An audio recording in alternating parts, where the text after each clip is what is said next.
All of you. और आज का सेशन कॉम्प्लेक्स नंबर्स का होने वाला है और परहैप्स आप ऐसा सेशन आज तक एक्सपीरियंस नहीं किए होंगे, तो हम बहुत ही बेसिक से जीरो प्रीरिक्विजिट से इस क्वेश्चंस को सॉल्व करेंगे। और आप देखिएगा कैसे ये बहुत इंपॉर्टेंट कॉन्सेप्ट है जो यूजुअली आपके कोचिंग्स, आपके क्लासेज और बुक्स में डिस्कस नहीं किया जाता है। मैं यहाँ बहुत सारे क्वेश्चंस डिस्कस करने वाला हूँ, तो आप ध्यान से हमारे चैनल को लाइक और सब्सक्राइब कीजिए और पूरे लेक्चर्स को प्रॉपरली सुनना ना भूले। चलो फर्स्ट क्वेश्चन जो है वो है L1 L2। आप देखोगे बहुत सारे कोचिंग मटेरियल्स में लाइन के इक्वेशन कॉम्प्लेक्स नंबर चैप्टर में ऐसे लिखे होते हैं। यहाँ पे अल्फा 1 जो है वो कॉम्प्लेक्स नंबर है और बीटा 1 बीटा 2 जो है वो रियल नंबर है। ठीक, अब मैं ये भी देखूंगा यहाँ पे बीटा 1 बीटा 2 को रियल क्यों होना पड़ा, it represents equation of line. तो अल्फा 1 अल्फा 2 कॉम्प्लेक्स नंबर्स हो सकता है in general, beta 1 beta 2 real होगा, तब ये जो एक्सप्रेशन है वो एक लाइन को रिप्रेजेंट करेगा। अब मुझे फाइंड करना है कंडीशंस सच दैट ये लाइन जो है आपस में पैरेलल हो जाए, सेकंड ये आपस में परपेंडिकुलर हो जाए, और थर्ड ये लाइन जो है वो इंटरसेक्टिंग लाइन हो जाए। तो इस तीनों का कंडीशंस बहुत ही क्यूट सा आने वाला है और हम देखेंगे उसको डिराइव करेंगे फर्स्ट प्रिंसिपल से। तो अगर पैरेलल होगा तो आप देखोगे बहुत ही मजा आने वाला है। It's alpha 1 bar by alpha 1, वो हो जाएगा अल्फा 2 बार अल्फा 2। और अगर परपेंडिकुलर होगा तो इसका प्रोडक्ट -1 आ जाएगा, अल्फा 1 बार बाय अल्फा 1 और plus alpha 2 bar by alpha 2 जो है that is going to be 0। And if it is concurrent तो फिर alpha 1 by alpha 1 is not equal to alpha 2 by alpha 2।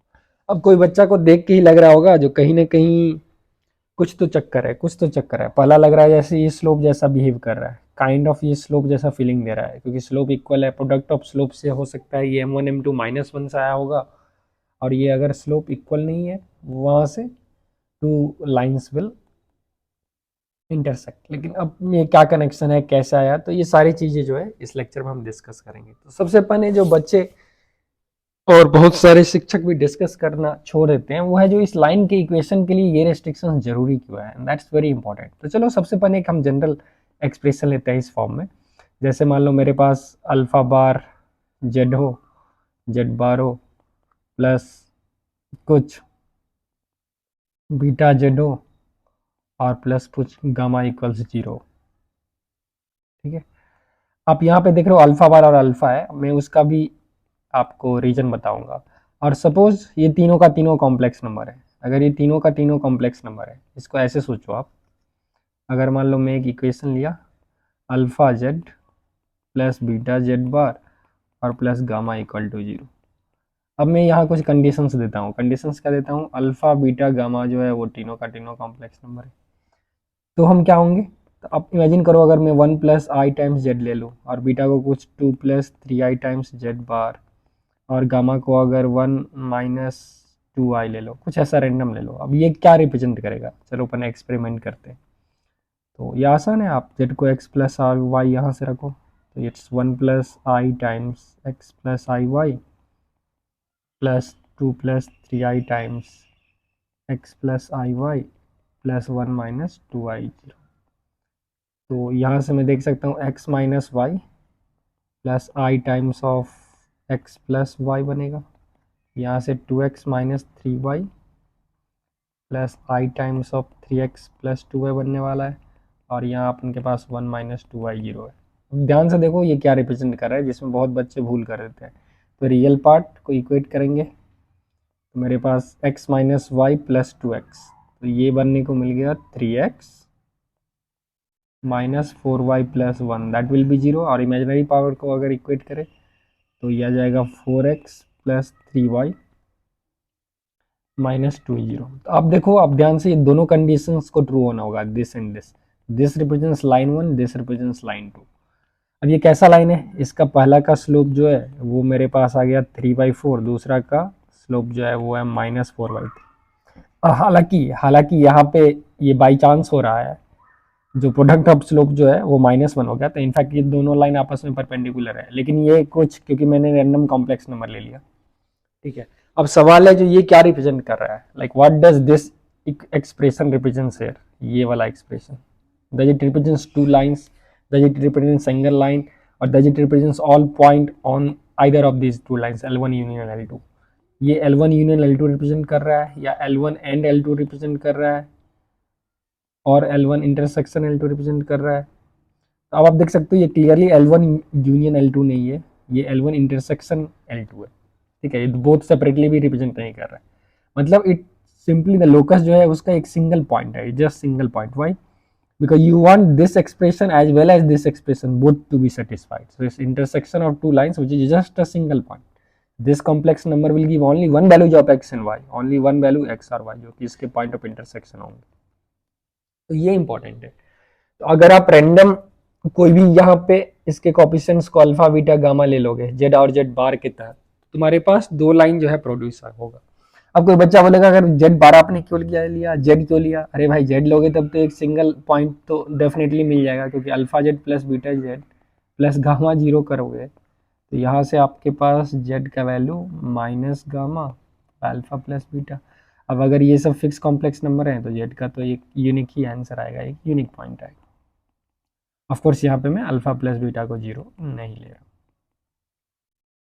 क्योंकि अगर जीरो लोगे तो ये नो सॉल्यूशन भी दे सकता है, इसीलिए मैंने जेड जेड बार लिखा। अब देखो अब ब्यूटी क्या है, अब मान लो अगर मैं one plus i times z लूँ और प्लस अब इसका कंजुगेट ले लिया one minus i times z bar ले लिया, प्लस मान लो कुछ यहाँ real number 5 equal to zero ले लिया। ध्यान से देखो, जस्ट वी आर एक्सपेरिमेंटिंग। ठीक है, मैं एक कॉम्प्लेक्स नंबर लिया, उसका यहाँ कॉन्जुगेट लिखा और यहाँ एक रियल नंबर लिखा। अब ये किसको रिप्रेजेंट कर रहा है, तो फिर आप फील करोगे चलो भाई दो लाइन होगा, लेकिन अब सवाल है डिपेंडिंग अपॉन सिचुएशंस, ये दो लाइन ऐसे भी हो सकते हैं, दो लाइन एग्जैक्टली सेम भी बन सकते हैं।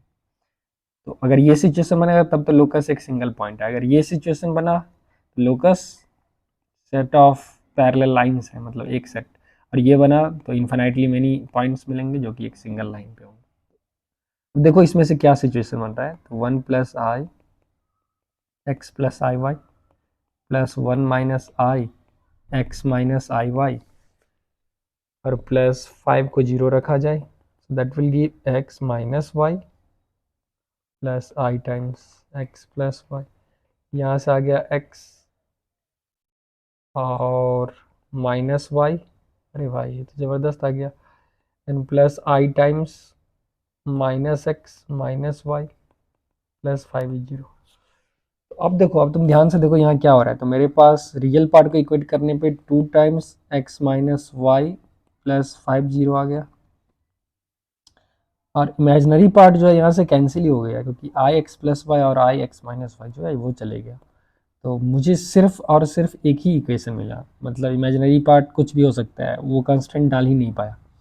तो now all x y which satisfy the original equation must satisfy this, और ये क्या है, ये एक सिंगल लाइन हो गया। तो यहाँ तो मुझे एक सिंगल लाइन हो गया, it's not like coincident line, ये सिंगल लाइन हो गया।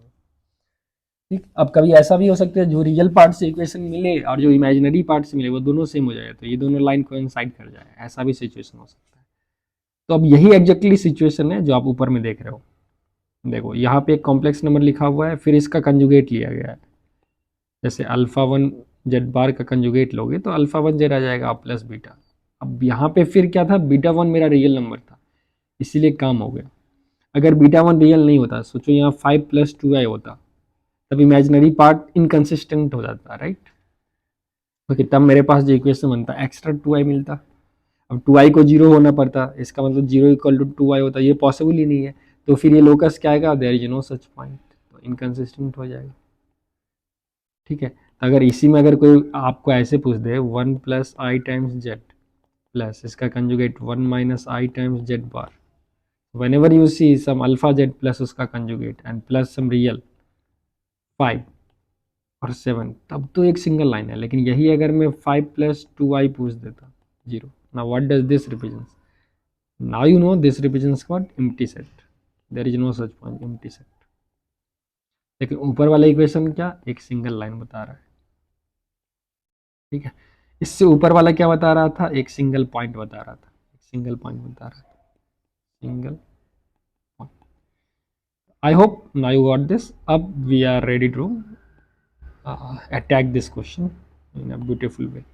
चलो अब इस महाशय को अटैक करते हैं, तो यहाँ से कॉपी करेंगे और इस क्वेश्चन को मैंने यहाँ पेस्ट किया। अब मुझे पूछ रहा है जो क्या सिचुएशन होगा जो ये पैरेलल होंगे परपेंडिकुलर होंगे या फिर आपस में इंटरसेक्ट कर रहे होंगे। तो सबसे पहले तो पैरेलल परपेंडिकुलर के लिए मुझे स्लोप निकालना होगा। Now once we have realized that this really represents a line, under what condition? If alpha 1 in general is complex number and beta 1 must be real, तब ये line represent करेगा। अगर beta 1 भी complex है तो ये point और infinitely many solutions represent कर सकते हैं या फिर empty set represent कर सकते हैं। तो अब इस हैसियत से मान लो ये कोई लाइन रहा होगा ऐसा। अब इस लाइन पे हम मैं क्या करूँगा, क्या मैं ये दो पॉइंट निकाल सकता हूँ P और Q? अब बोलोगे भाई P और Q कैसे निकालोगे?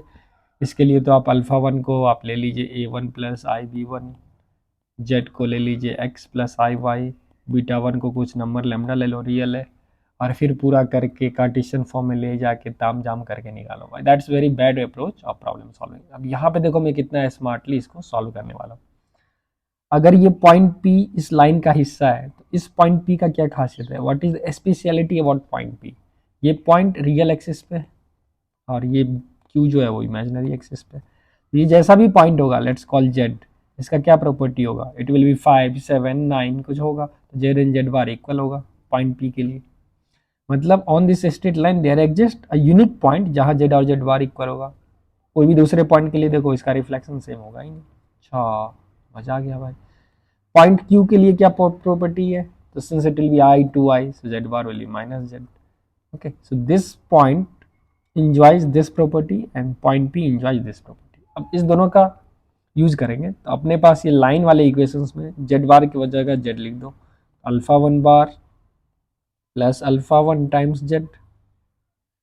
ठीक है, अब चलो मैं अल्फा 1 के बजाय इसको एक जनरल सॉल्व करता हूँ, देन आई विल पुट इसको अल्फा Z बार बोलते हैं, alpha Z bar plus alpha Z plus beta I 0। I will put 1 and 2, वो लास्ट में करके विल कंक्लूड।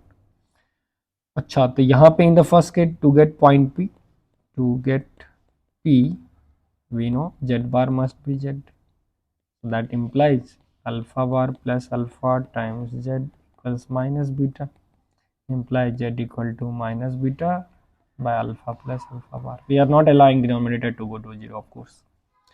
अब to get Q, Z bar is minus Z, तो भाई क्या आ जाएगा, यहाँ से आ जाएगा minus Z alpha bar plus alpha Z equals minus beta, that will give Z equals minus beta by alpha minus alpha bar. अब तो मज़ा आ गया, अब मज़ा आ गया भाई। क्या मज़ा आया?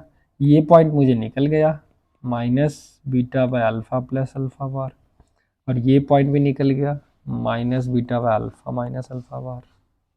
अब सोचो तुम्हारे पास दो पॉइंट मिल गया है, definitely I can create this vector head minus tell, चाहे आप ये वेक्टर बनाओ या फिर ये वेक्टर बनाओ। तो यहाँ से I can get a direction along P Q. ठीक है, पी क्यू के अलोंग डायरेक्शन जो आएगा मेरे पास, डायरेक्शन पी क्यू वैक्टर जो मिलेगा, which is Q vector minus P vector. Q vector को हम क्या लिख सकते हैं कॉम्प्लेक्स नंबर में? मेरे पास ये था minus beta by alpha minus alpha bar, you can treat this point as a vector, और पी को plus beta by alpha plus alpha bar. अब देखो भाई क्या खूबसूरत है, इसका बीटा कॉमन में ले लूँ तो we have 1 by alpha plus alpha bar minus 1 by alpha minus alpha. अब तुम अगर ध्यान दो थोड़ा इस पे, तो beta alpha plus alpha bar alpha minus alpha bar, और ऊपर में alpha minus alpha bar minus alpha minus alpha bar, alpha gets cancel, we got minus 2 beta alpha bar by it's alpha square minus alpha bar square, क्योंकि आपस में remaining cancel हो जाएंगे। अब यहाँ से something interesting comes out, since I have already assume beta real, तो ये पूरा पार्ट जो है ये तो रियल नंबर है। ठीक है, अब what about alpha square minus alpha bar square? मान लो alpha is any complex number a plus i b. ठीक है, तो अल्फा बार कितना आएगा? ए माइनस आई बी, तो this is alpha plus alpha bar into alpha minus alpha bar, that is 2a into alpha minus alpha bar is 2ib। तो अपने पास क्या गया? 4i times 4ab। अब कहने का मतलब है इस प्योरली इमेजिनरी, इस प्योरली इमेजिनरी। तो ये नीचे वाले टर्म को फिर लिखा जा सकता है कुछ लेमडा टाइम्स ऑफ आई, ये प्योरली इमेजिनरी है, वेयर लेमडा इज रियल। अच्छा, तो अभी तक मैंने देखा इसको मैं कुछ real quantity mu times alpha bar divided by lambda times I लिख सकता हूँ।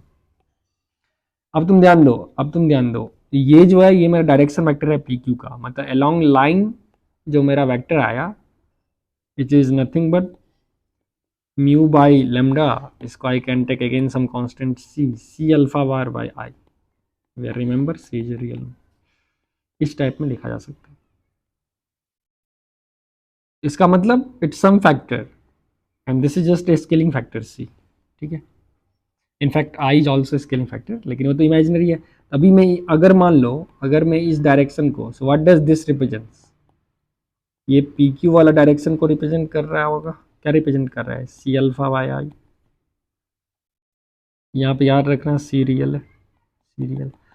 अब अगर मैं इसको इस डायरेक्शन को आई से मल्टीप्लाई कर दूं, तो अगर मैं इसको आई से मल्टीप्लाई कर दूं मतलब सी अल्फा बाय आई को, तो that will represent the direction perpendicular to this, exactly the direction perpendicular to P Q, and that's interesting, क्योंकि मैं सी अल्फा बाय आई को आई से मल्टीप्लाई करूँ तो that will give normal to the line, normal to line, क्यों, क्योंकि multiplication by I rotates vector by 90 degree, अब इसको 90 से रोटेट कर दिया।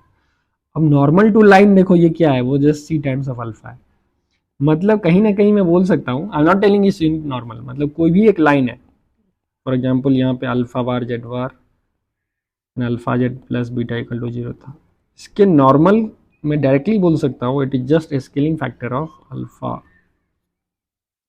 Now that is something cool. That's something cool, right? In fact, alpha bar है वो. That's alpha bar. That is alpha bar. Okay, fine. तो इसका जो कॉपिसेंट है अल्फा बार वो डायरेक्टली इस लाइन के नॉर्मल को रिप्रेजेंट कर रहा है। अच्छा भाई, तो अब तो मेरा मजा आ गया। अब क्या मजा आ गया, अब देखो ये फर्स्ट लाइन का नॉर्मल क्या होगा, तो अब अगर ये दोनों लाइन पैरेलल है तो पहले का नॉर्मल n1 और मैं दूसरे का नॉर्मल ले लेता हूँ n2, मैं बोल सकता हूँ ये नॉर्मल वेक्टर जो होगा वो कुछ म्यू टाइम्स ऑफ n2 होगा, scaling factor where mu is real number. अब n1 का डायरेक्शन आपको पता है it's alpha one bar times कुछ लेमडा वन रहा होगा, ठीक है, और ये कुछ रहा होगा lambda two times alpha two bar. तो अब कहने का मतलब है जो alpha one bar by alpha two bar is real because lambda 2 by root of 1. And if any quantity is real, if a complex number is real, that will be same as its conjugate. So alpha 1 bar by alpha 2 bar will be its conjugate. Alpha 1 bar alpha 2 bar का conjugate, that is alpha 1 by alpha 2. तो यहाँ से मेरा जो condition आ गया parallel का वो आ गया alpha 1 bar by alpha 2 bar is alpha 1 by alpha 2। I hope you enjoyed this. अब इसको भी आप अलग तरीके से लिख सकते हो, अब इसको अल्फा 1 बाय अल्फा 1 बार लिख दो equal to alpha 2 by alpha 2 bar लिख दो, and now this you can remember. I hope the entire derivation from first principle made sense. Very good. अब इसी में अगर मैं पूछ दूं परपेंडिकुलर होगा तो फिर कैसे लिखोगे, case 2, if I tell these two lines are perpendicular तो फिर ये नॉर्मल लिख लो भाई, इट्स लेमडा 1 अल्फा 1 बार और ये नॉर्मल हो जाएगा कुछ lambda 2 alpha 2 bar, and since they are perpendicular, so now we'll do it smartly. Again, if I multiply this with I, if I multiply this direction with I, it will tilt me in this direction. So again, now I can tell lambda 2 alpha 2 vector will be parallel to I times lambda 1 alpha 1 vector. बहुत ही बढ़िया, इसका मतलब lambda 2 alpha 2 bar will be equal to some mu times I lambda 1 alpha 1 bar. अरे भाई क्या, वाह मजा आ गया, आपको मजा आ रहा है ना। तो यहाँ से मैं बोल सकता हूँ alpha 2 by alpha 1 bar is equal to mu lambda 1 by lambda 2 times I, which is purely imaginary, which is purely imaginary। क्यों प्योरली इमेजिनरी, क्योंकि ये पार्ट प्योरली रियल है, स्केलिंग फैक्टर है, इट इज स्केलिंग फैक्टर। तो यहाँ से चूंकि आप now some complex number is purely imaginary, so that complex number plus its conjugate must die, and this will be the condition for two lines to be perpendicular in complex plane. अब बोलोगे intersection का के लिए क्या होगा, तो intersection के लिए क्या होगा, इसका स्लोप जो है और इसका स्लोप है, मतलब दोनों direction m1 is not m2 slope equal नहीं है, मतलब ये वाला वेक्टर का डायरेक्शन n1 और n2 they must not be A scaling factor, so n1 should not be equal to lambda n2 and that will exactly give the negation of the first statement। ठीक है, तो उसके लिए मेरे क्या आएगा, alpha 1 by alpha 1 bar if they intersect this condition will translate to alpha 1 by alpha 1 bar is not equal to alpha 2 by alpha 2 bar। If that's the case, they will not intersect each other। So I hope ये जो एक डर था straight line में, आप देखो इस type से जेईई एडवांस और मेंस जो है बहुत सारे क्वेश्चंस लाइंस पे पूछे, और जब लाइन के इक्वेशन देंगे आप मोस्टली देख सकते हो ये यहाँ पे जो भी कॉम्प्लेक्स नंबर लिखा होगा उसका ये कॉन्जुगेट रहा होगा, कोई भी कॉम्प्लेक्स नंबर कॉन्जुगेट, और ये रियल होगा। ठीक है, अगर वो नहीं भी दे, अगर वो एक जनरल फैशन में इस टाइप का दे दे, वो भी मैंने डिस्कस कर दिया, एम्प्टी सेट है वो भी डिस्कस कर दिया, जेड बार क्यों लेना पड़ेगा लाइन में वो भी मैंने डिस्कस कर दिया, और लाइन के इक्वेशंस और अदर एक्सप्रेशन से आ सकते हैं। सवाल आप x प्लस आई वाई ब्लाइंडली डालो and then you can discuss all the models. चलो अब एक मैं इसी एप्लीकेशंस पे आपको एक और क्वेश्चंस पूछना चाहता हूँ, जो कि शायद I think all of you will do it and you will enjoy. तो कभी कभी बुक वाले जो है इसको कॉम्प्लेक्स स्लोप भी बोल देते हैं। ठीक है, जैसे अल्फा बार का जो है that vector is basically unit vector normal to that, so they tell it complex slope, whatever name you give it doesn't matter. देखो अब एक और अच्छा क्वेश्चन है, the point is the art of solving problem is very important.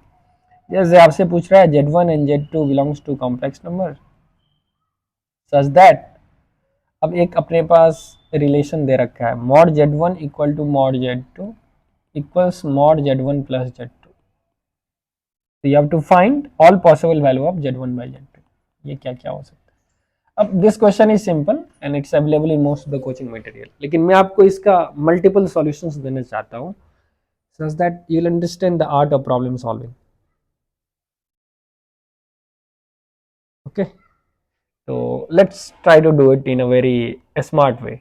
तो हम देखते हैं जो इसको स्मार्टली कैसे हम चेक कर सकते हैं। तो सबसे पहले जो एक फील वाला सॉल्यूशंस होगा, अगर आप अलजेब्राइकली नहीं करोगे तो सोचोगे okay there is some complex number z1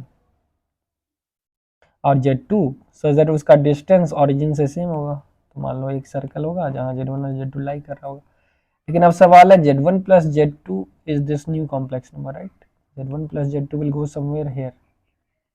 Now you want the distance of origin from this to be same as z1 and z2, मतलब ये तीनों डिस्टेंस इक्वल हो। अब तुम सोचो ये तीनों डिस्टेंस इक्वल कब होगा, मतलब जब वेक्टर का डायगोनल का लेंथ और वेक्टर का ये लेंथ जो होगा पैरेललोग्राम का diagonal is same as parallelogram का side. Now it's possible like when the diagonal length of parallelogram is same as side. अच्छा चलो अब इसको थोड़ा हम एक्सपेरिमेंट करते हैं। तो मान लो अगर ये मेरा लेंथ ऑफ साइड यहाँ पे मॉड जेड है, लेट्स कॉल इट ए, और ये भी ए है, तो क्या ये पॉसिबल है जो मेरा ये लेंथ भी ए आ जाए? ये बिल्कुल पॉसिबल है। देखो ये कब पॉसिबल होगा, अगर ये लेंथ भी ए आ जाएगा सम ऑफ देम एंड ये दिस डिस्टेंस इज ए, तो ये इक्विलेटरल बनेगा। दिस इज 60 60 60 और ये बंदा भी ए हो गया तो ये भी 60। अच्छा, so if these two vectors are oriented at 120 degree तो ही पॉसिबल है। इसका मतलब करेक्ट डायग्राम क्या है? करेक्ट डायग्राम क्या है बच्चों, जो अगर एक कॉम्प्लेक्स नंबर को तुम यहाँ ले लो जैसे z1 को, और z2 को यहाँ ले लो 120 डिग्री पे, 120 डिग्री पे z2 ले लो।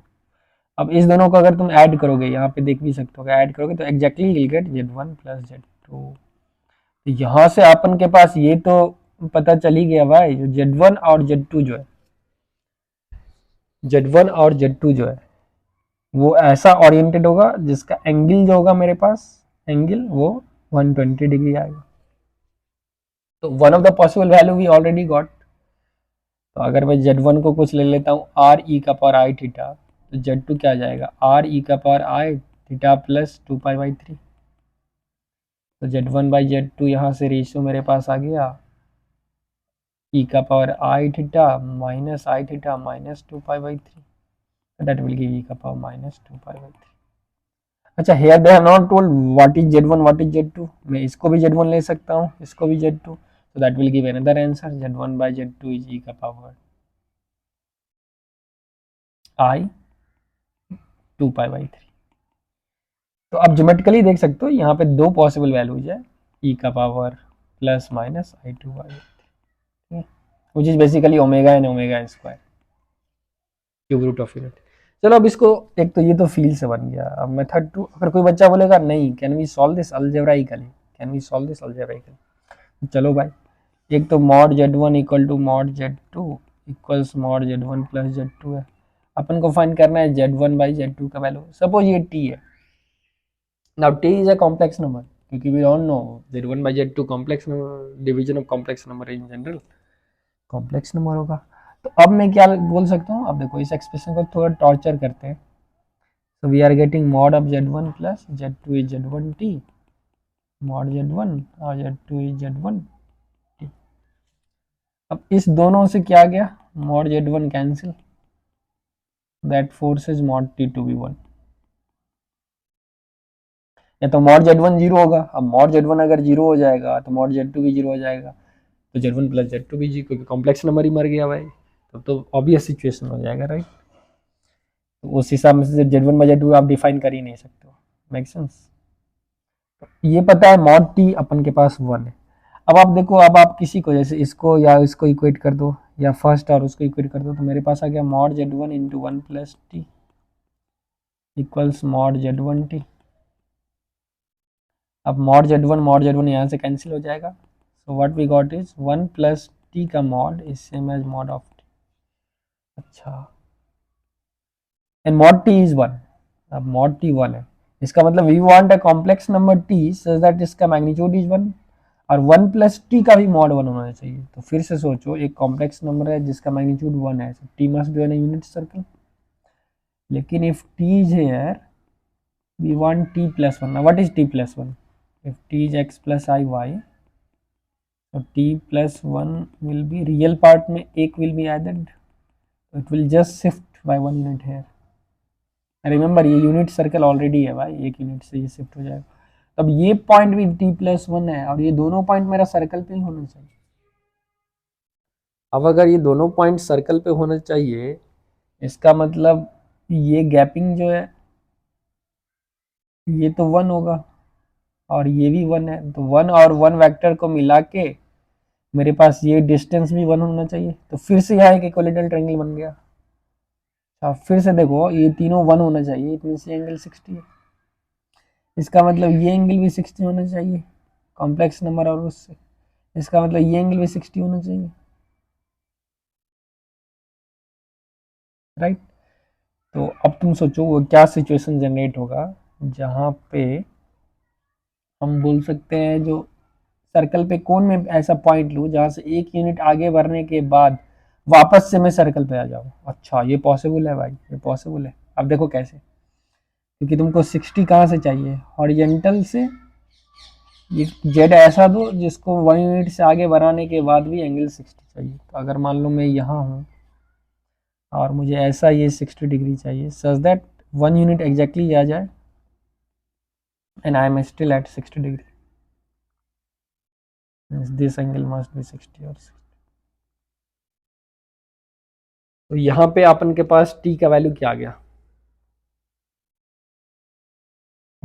How many locations of t will be there. कोई बच्चा सोचेगा जो भाई ये तो बहुत सारा लोकेशन हो सकता है यहाँ पे, एक तो ऐसा मिल रहा है, एक तो ऐसा मिल रहा है। अब ठीक है, एक फिर मान लो अगर तुम बहुत यहाँ आ जाओ, इधर आ जाओ, तो हो सकता है 1 लैग कर जाएगा, क्योंकि डायमीटर 2 है ना, तो 1 तो यहीं पे है, तो फिर सर्कल पे नहीं पहुंचा। अगर तुम और ऊपर चले जाओ तो 1 फिर बाहर चले जाएगा, ये भी सर्कल पर नहीं पहुंचा।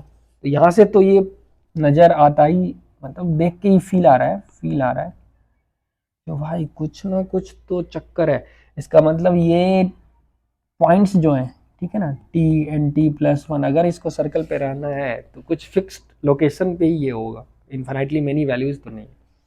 अब देखो, अब अलजेब्रा तुमको सेव कर सकता है, क्योंकि इसको 1 प्लस टी का मॉड इक्वल टू हम लिख सकते हैं क्या, होल स्क्वायर इक्वल टू 1 आ गया, क्योंकि मॉड टी 1 है भाई। अब इसको थोड़ा रेशनलाइज कर दो, तो 1 प्लस टी टाइम्स, रेशनलाइज नहीं, कंजुगेशन, तो mod Z square is Z, Z bar is 1, तो यहाँ से 1 प्लस, देखो कभी कभी अलजेब्रा कितना हेल्प करता है, प्लस टी बार इज 1। अब टी बार बच्चों 1 plus T bar plus 1 is 1, यहाँ से अपने पास आ गया 1 प्लस टी बार इज 0। फिर बोलोगे यहाँ से भी टी कैसे फाइंड कर लेंगे भाई? अब टी तो तुम फाइंड कर लोगे, क्योंकि अगर टी को ए प्लस आई बी भी रखोगे, अब एक तो तरीका है, अगर आप टी को सोचो ए plus i B, mod T 1 है, तो टी बार कितना आ गया अपने पास, ए माइनस आई बी, तो वो तो फिक्स कर रहा है 1 प्लस 2 ए इज 0, मतलब ए इक्वल टू माइनस हाफ। अब चूंकि मॉड टी 1 है तो ए स्क्वायर प्लस बी स्क्वायर 1 है, तो बी प्लस माइनस रूट 3/2 ये फिक्स कर रहा है। तो यहाँ से अब सॉल्यूशन मुझे आ रहा है, जो जहाँ पे टी वहीं पे होगा जहाँ पे ए माइनस हाफ होगा, और ए माइनस हाफ एग्जैक्टली यहाँ होगा, तो मेरे पास दो लोकेशंस आएंगे ऐसे, ठीक है, इट्स लोकेशन 1 और ये आ जाएगा लोकेशन 2, एंड इट्स एग्जैक्टली एक ओमेगा है और ये ओमेगा स्क्वायर है, क्योंकि ये पॉइंट कितना आ गया माइनस हाफ रूट 3/2 और दूसरा माइनस हाफ माइनस रूट 3/2। अब अभी भी आप इसको दूसरे तरीके से भी आगे ले जा सकते हो, दूसरे तरीके से भी ले जा सकते हो, कैसे? तो 1 प्लस टी बार को चालाकी से 1/t लिख दो, बोलोगे ये कैसे लिखे? तो भाई टी से मल्टीप्लाई डिवाइड कर दो, mod T square by T, mod T is 1, it's 1/। अब देखो ये इक्वल टू 0 क्या रिप्रेजेंट कर रहा है, ये क्वाड्रेटिक है, T square plus T plus 1 is 0, और इसके रूट्स क्या होंगे ओमेगा और omega square, because it's -1 plus -√3। तो यहाँ से भी जो है आपके सॉल्यूशंस बन गए, और फिर से मेरा आंसर जो है वो है ओमेगा और ओमेगा स्क्वायर Z1/Z2। सवाल ये नहीं था जो प्रॉब्लम को सॉल्व करे, सवाल है देखो कितने तरीके हैं इसको सोचने के लिए, अभी मैंने 3-4 दे दिया, अभी फिर मैं दूंगा 5th वे, मेथड 5, ठीक है। अभी मैंने 5th तरीका आपको यहाँ से दिखाऊंगा, तो 5वें मेथड से इस सवाल को कैसे डील कर सकते हैं। अब 5वें तरीका जो है, अब तुम ध्यान दो, अगर मैं Z1 और Z2 को Z1 Z2 सोचो, ठीक है, और Z1 प्लस Z2 सोचो, तो भाई एग्जैक्टली क्या होने वाला है, ठीक है।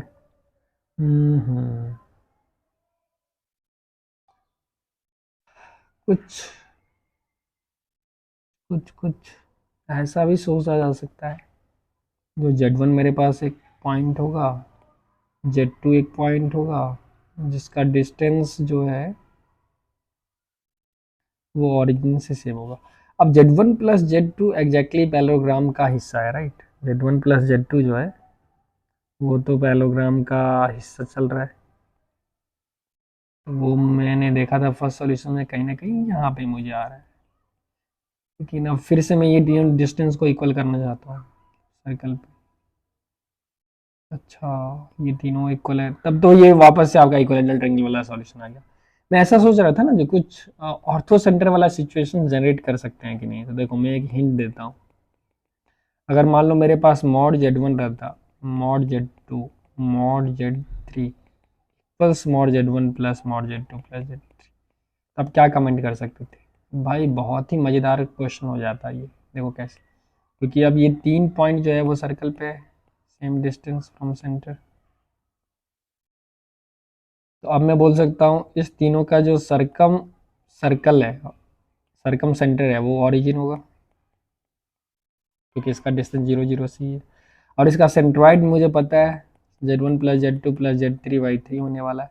अब ये पॉइंट एग्जैक्टली क्या है, HGO ओ है और ये G है, तो आपको पता है इसका ऑर्थो सेंटर 2:1 में डिवाइड करेगा।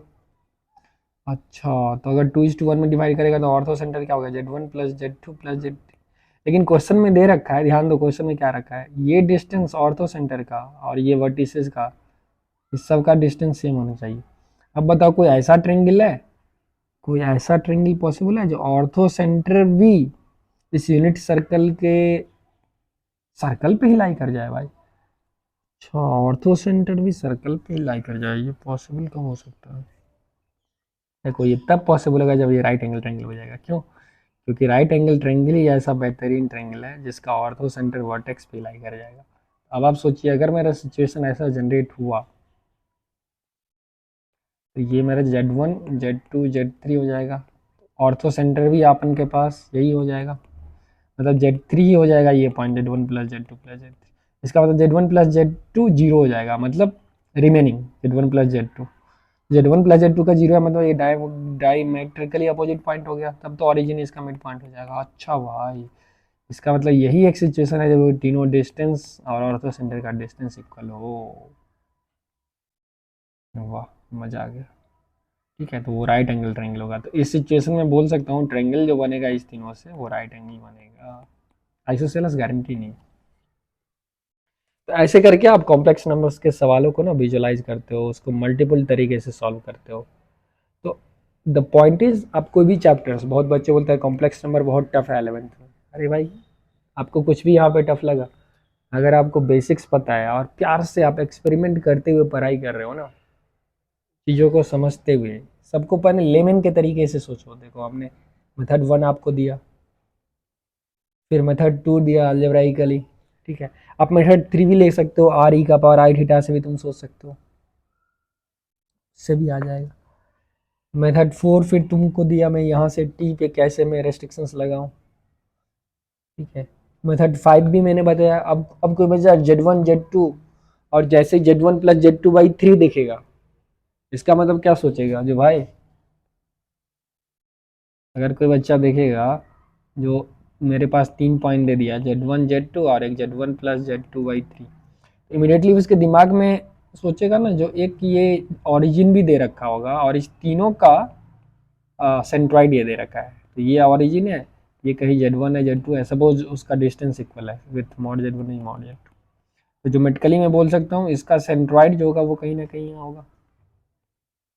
अब अगर बोल दे ये डिस्टेंस और इसका सेंट्रॉइड भी इक्वल है, अब बताओ ट्रायंगल का सेंट्रॉइड कभी वर्टेक्स हो ही नहीं सकता है, क्योंकि सेंट्रॉइड और ट्रायंगल के ऑलवेज अंदर होगा। तो ये कब पॉसिबल है, ये तब पॉसिबल होगा Z1 और Z2 आपस में अगर सेम हो जाए, फिर भी पॉसिबल नहीं है भाई, ठीक है। तो ये तो पॉसिबल होगा जब ये 0 0 ही हो जाए।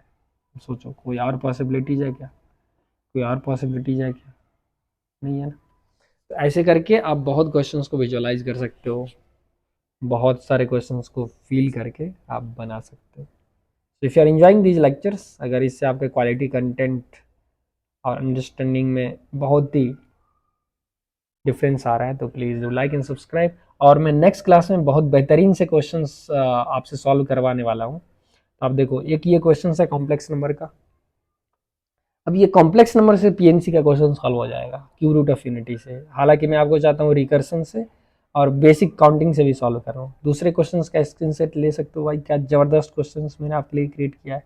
थर्ड क्वेश्चन देखो, बहुत ही बेसिक, जो जेई मेंस एडवांस कभी भी पूछ सकता है, और इस टाइप के 15-20 क्वेश्चन ऑलरेडी पूछे गए, सिमिलर नहीं, कॉन्ग्रुएंट नहीं, ऑफकोर्स सिमिलर मैं जनरेट किया हूँ, ये इनफैक्ट मैं इन्वर्सन से क्वेश्चन लाया हूँ विदाउट डूइंग एनी इन्वर्स। देखो 26-30 या फोर्थ क्वेश्चन क्या लाजवाब सवाल है, आप बनाओगे तो मजा आ जाएगा। फिफ्थ क्वेश्चन खुद से बनाओ तो 26 पे आधारित क्वेश्चन है, जो इस बार मेंस एडवांस का भी जा सकता है।